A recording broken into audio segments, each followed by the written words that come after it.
नमस्कार साथियों, true info के कुछ लेटेस्ट अपडेट इन्फॉर्मेशन में आइए जानते हैं। मोबाइल टावर लोकेशन में सीबीआई को एक और नए सुराग मिले हैं। पॉलीग्राफ टेस्ट में सीबीआई का सबसे बड़ा सवाल यही था कि जब सेमिनार हॉल के बगल में ही 4 बंदे सो रहे थे तो फिर वारदात के समय ट्रेनिंग महिला की चीख किसको सुनाई क्यों नहीं पड़ी। पॉलीग्राफ टेस्ट में आरोपी संजय ने ऐसे कौन से खुलासे किए हैं जिसे लेकर सीबीआई को तुरंत प्रिंसिपल संदीप घोष का दोबारा फिर से पॉलीग्राफ टेस्ट करना पड़ा है। आखिर असली कातिल को कौन बचाने के लिए कौन तैयार है? आखिर असली कातिल को बचाने की कोशिश कौन कर रहा है? संजय को मारने का प्लान तैयार कौन कर रहा है? संजय को जेल में मटन क्यों दिया जा रहा है? सीबीआई के इस सवाल से पूरी तरह पसीने में भीग गया संजय। आखिर संजय के फोन में ऑडियो क्लिप के अलावा आखिर वह क्या मिला है जिसे लेकर पूरा भारत सतर्क हो गया है? कपड़े, अंडरगारमेंट्स और सैंडल को अभी तक सीबीआई ने बेहद संभाल कर क्यों रखा है?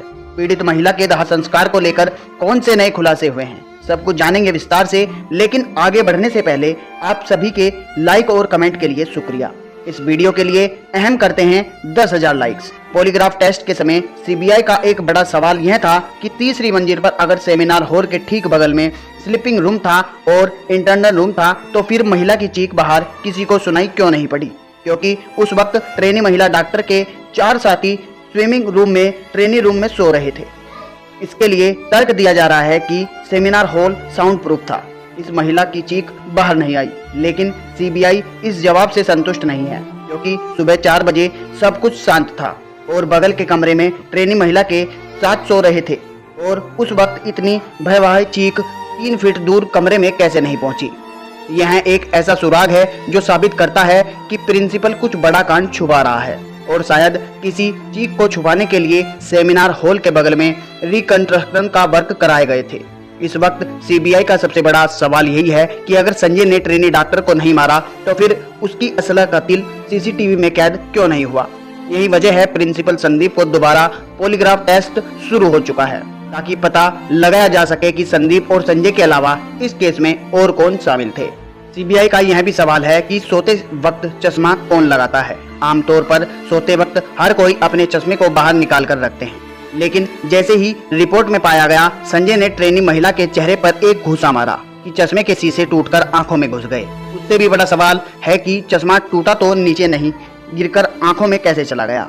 क्या किसी ने जानबूझकर पूरे सीन को इतना भयावह बनाया ताकि किसी को शंका दूसरे किसी एंगल में न जाए और सब कोई किसी भयावह केस को सुलझाने में लगे रहें? और एक चौंकाने वाली खबर यह है कि आरोपी संजय राय को खत्म करने के लिए बंगाल की जेल में प्रयास किया जा सकता है, ताकि असली कांड बाहर न आ सके। जिस प्रकार संजय ने अपना अचानक बयान पलटा है उसे देखकर बड़े बड़े लोग हैरान हैं और ममता दीदी की कुर्सी भी हिलने लगी है। कहीं अस्पताल में संजय की हत्या ना हो जाए, इसके लिए वहां सिक्योरिटी बढ़ा दी गई है और कई सारे सीसीटीवी कैमरे भी लगा दिए गए हैं। एक और खबर आ रही है कि संजय को जेल में मटन परोसा गया है। यही साबित करता है कि सरकार ने संजय पर खर्च बढ़ा दिया है ताकि वह कमजोरी से मरने के कगार पर न पहुंच जाए। सीबीआई ने प्रेसिडेंसी जेल में मुख्य आरोपी संजय रॉय का जेल के अंदर पॉलीग्राफ टेस्ट किया। इस टेस्ट के लिए जेल में विशेषज्ञों की टीम आई थी, जिसमें 5 लोग शामिल थे, जिनमें 2 महिला एक्सपर्ट भी थी। टीम दोपहर करीब 2 बजे जेल पहुंची और लगभग 3 घंटे तक टेस्ट चला। इस दौरान सीबीआई ने संजय से करीब 150 सवाल पूछे। संजय के जवाब वही थे जो उसने पहले भी दिए थे और उसने इस अपराध में अपनी संलिप्तता से साफ इनकार किया। हालांकि कुछ खतरनाक सवालों के दौरान वह घबरा गया, उसके पसीने छूटे और उसकी दिल की धड़कन भी असामान्य बदलाव देखा गया। या ऐसे सवाल थे जो रेप और हत्या के अलावा और भी कई एंगल को जानना चाह रहे थे। इन सवालों का यह भी मकसद था कि संजय सच उगल सके और बता सके कि उस डेड बॉडी के साथ क्या क्या हुआ था और उसमें कितने लोग शामिल थे। लेकिन इन सवालों को सुनते ही जिस प्रकार संजय घबरा गया, उसे देखते हुए सीबीआई और सस्पेंस में बढ़ गया। इन्हीं कारणों से प्रिंसिपल संदीप का एक बार फिर से पॉलीग्राफ टेस्ट हो रहा है, क्योंकि पीड़ित महिला के माता पिता का कहना है कि किसी एक व्यक्ति ने मेरी बेटी को नहीं मारा, बल्कि उसे पहले से मारकर वहां रखा गया था और कॉलेज के प्रिंसिपल समेत पूरा कॉलेज कोई बड़ा कांड छुपा रहा है। पेरेंट्स को कॉल करके आत्महत्या बताया गया था और माता पिता से सेटलमेंट करने को कहा गया था। यह दर्शाता है कि प्रिंसिपल के कॉलेज में उस ट्रेनी महिला के साथ बहुत कुछ हो चुका है। सीबीआई सूत्रों के मुताबिक संजय ने कहा कि जब उसने डॉक्टर को देखा तो वह पहले ही मर चुकी थी और डर के मारे वह सेमिनार हॉल से भाग गया। संजय का यह नया बयान पूरी सीबीआई को फिर से हिला डाला, जिसे लेकर सीबीआई का आज भी वही सवाल था कि सेमिनार हॉल के अंदर झांकने और भागने में तुम्हें 35 मिनट क्यों लग गए। हालांकि संजय रॉय ने पॉलीग्राफ टेस्ट के दौरान कई सवालों के गलत जवाब दिए। जब सीबीआई ने उससे सबूत से पूछताछ की तो उसने कई बहाने भी बनाए। लेकिन अब मेरी बात जरा ध्यान से सुनिए, क्योंकि सीबीआई को जो सुराग हाथ लगे हैं वे बेहद हैरान करने वाले हैं। संजय रॉय के मोबाइल से कई आपत्तिजनक चीजें मिली हैं जो उसकी बीमार मानसिकता को दर्शाती हैं। संजय रॉय के मोबाइल से बहुत सारे पोर्न वीडियो मिले हैं। ये कोई सामान्य पोर्न वीडियो नहीं, बल्कि इंसेस्ट, जिसमें परिवार के सदस्यों को यौन गतिविधियों से लिप्त देखा जा सकता है। मोबाइल से बरामद ऐसे ही वीडियो की वजह से सीबीआई की टीम ने संजय रॉय का साइकोलॉजिकल टेस्ट करवाया था। इसे लेकर देश में भी चर्चा तेज हो गई है कि क्या पोर्न देखने के कारण बलात्कार के केस बढ़ गए हैं, क्योंकि ममता दीदी की चिट्ठी के अनुसार देश में हर दिन 90 बलात्कार केस रिपोर्ट किए जा रहे हैं। संजय रॉय ने मोबाइल से एक ऐसा ऑडियो मिला है। यह ऑडियो संजय रॉय और कोलकाता पुलिस की एक महिला एएसआई के बीच बातचीत का है, जिनसे मैं संभवतः अश्लील बातें कर रहा था। इस ऑडियो में हालांकि संजय महिला को दीदी कह रहा था, लेकिन वह बेहद गंदी और भद्दी बातें कर रहा है, जिससे उसकी मंशा साफ समझ आ रही है। कोलकाता पुलिस की महिला पुलिस एएसआई भी संजय रॉय की गलत मंशा को साफ समझ रही है, लेकिन वे उसकी बातों को इग्नोर करती हैं। वहीं 8-9 अगस्त की रात संजय रॉय की गर्लफ्रेंड ने उसके मोबाइल पर जो न्यूड फोटो भेजी थी, बाद में उस फोटो को डिलीट कर दिया गया। इसे लेकर संजय की गर्लफ्रेंड से भी पूछताछ की गई है। मामले की जांच कर रही सीबीआई को 3 अहम सबूत मिले हैं।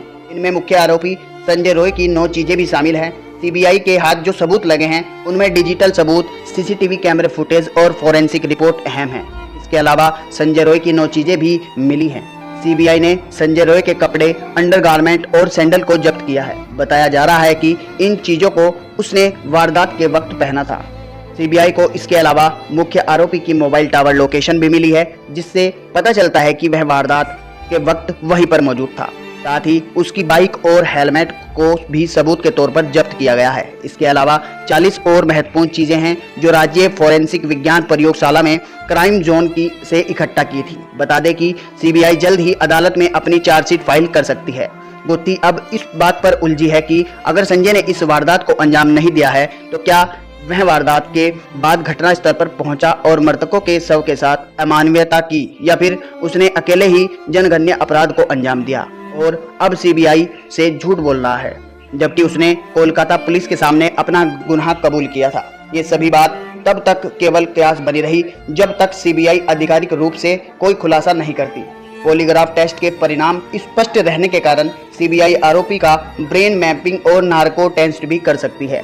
नार्को टेस्ट में आरोपी को एनेस्थीसिया देकर आंशिक बेहोशी की स्थिति में सवाल पूछे जाते हैं, जो सबसे सटीक जानकारी प्रदान कर सकता है। उधर राज्य विधानसभा में विपक्ष नेता शुभेंदु अधिकारी ने अर्जीकर कांड को लेकर कुछ चौंकाने वाले तथ्य सामने रखे हैं। उन्होंने बताया कि जिस बर्निंग घाट पर मृतक का दाह संस्कार हुआ, वहां का खर्च परिवार को नहीं देने दिया गया और परिवार की बजाय किसी और ने हस्ताक्षर किए।